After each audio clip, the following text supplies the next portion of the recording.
Today, I will be making a knife handle. The first thing that I had to do for this project was select a piece of wood. So I selected Lignum Vitae because of its greenish, cool grain color and texture.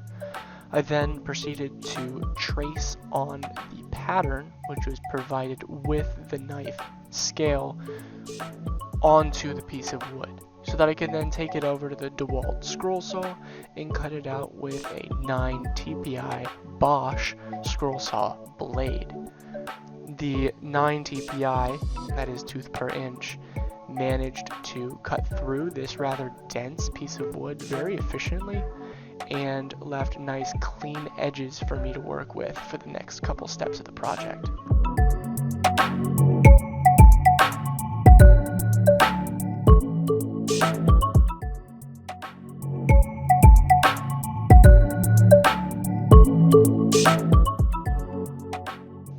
Now that the piece has been cut out, I can then take it over to the bandsaw in order to rip the scale into 2 separate pieces. I did this because the wood was currently too thick to fit around the tang of the blade. So now, having it cut in half, I can sandwich the tang in between the 2 scales, as I do in this shot here. I then proceed to take the 2 scales of wood again and tape them back together.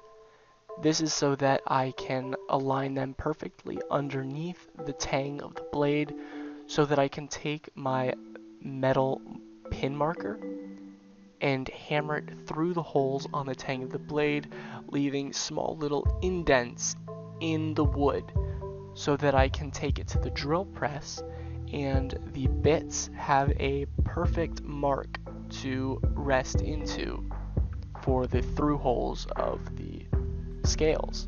Next, I take the pins and measure the diameters using this handy dandy diameter measurer. I find that the inside diameter of this pin measures 5/16 of an inch, so I then take the associated bit, set it aside so that I can use it on the drill press. I then make sure I have the correct measurement for the countersink of the head of the bit, so that it doesn't stand above and dig into your palm when holding the knife. So I take the handy dandy measurer again, except this time I measure the head of the pin.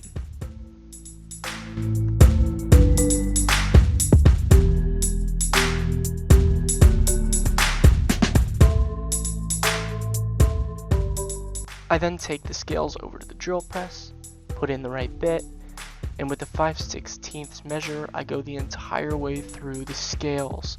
This is because the shaft of the pins will go the entire way through, binding the 2 scales to each other with the tang in the middle.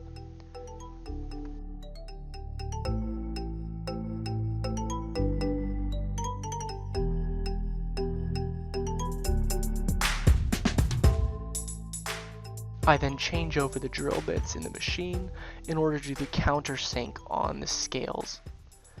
At this point, I leave them taped together just because of ease, but you can do them separate. Note, I measured how thick the tank was associated with the scales of the knife, so that I do not oversink or undersink the heads of the screws.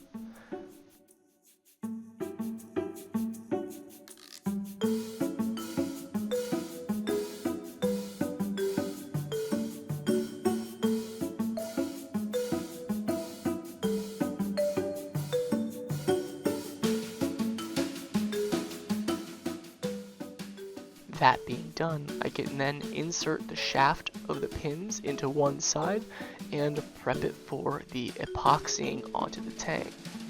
In this case, I use the 5-minute Gorilla epoxy. It has a nice bond and spreads out and is easy to use with a rather quick cure time.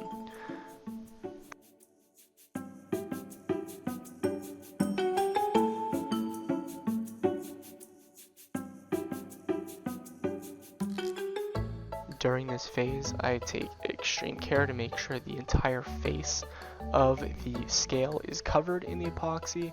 That way, once it is applied onto the tang of the blade, it creates a firm bonding with the metal and stays for as long as physically possible.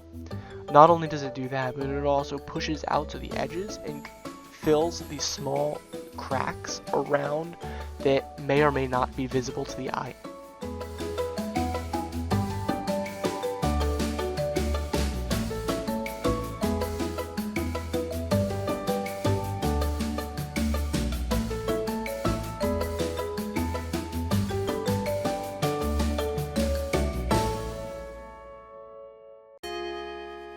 I then proceed with finishing the installation of the pins by taking the opposite side from the shaft and screwing it through, ensuring a very secure fit of the scales onto the tang of the knife. This pulls the epoxy in and really truly bonds it with the metal very well.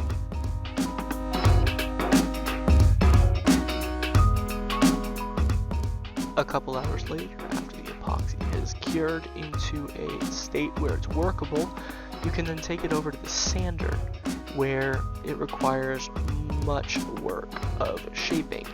I start with one side, gradually work to the opposite, then take it over to a different style of sander after the work that I have done on this disc sander is through.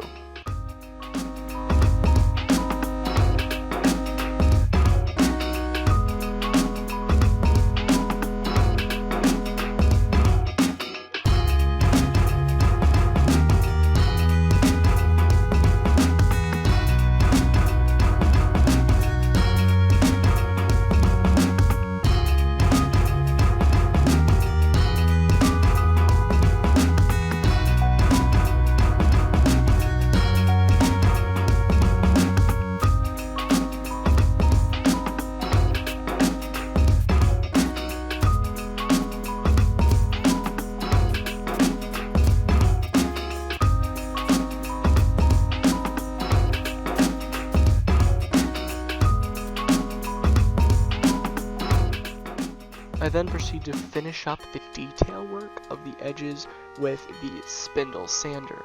It really allows me to get closer into the edges and round off and create a more natural feeling when holding the knife.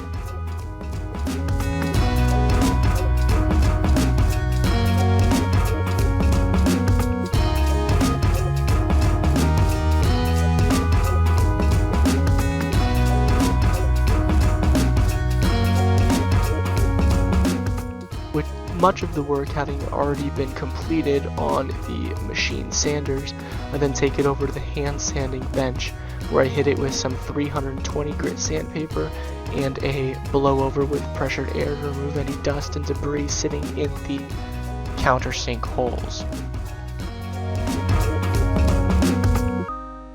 I am then left with a product that is ready for finishing.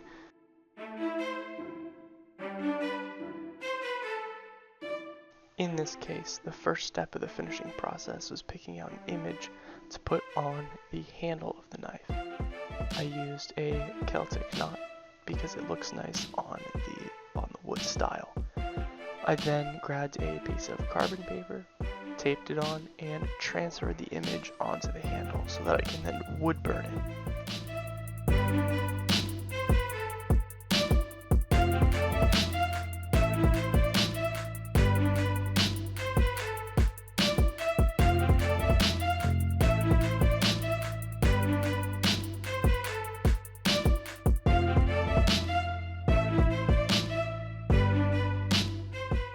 Burning the image on this type of wood proved to be more difficult than I had originally thought.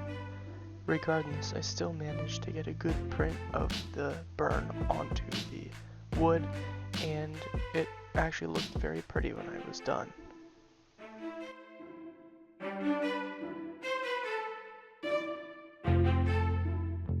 After I was done with the burn, I could then move on to finishing it with a natural finish Watco Danish oil.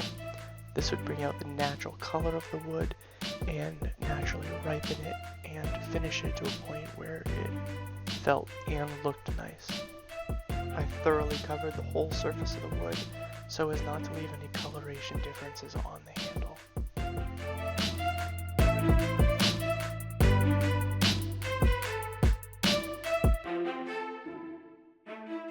With the scales having been cut, the burns having been done, and the oil having been applied, we are then left with the final product.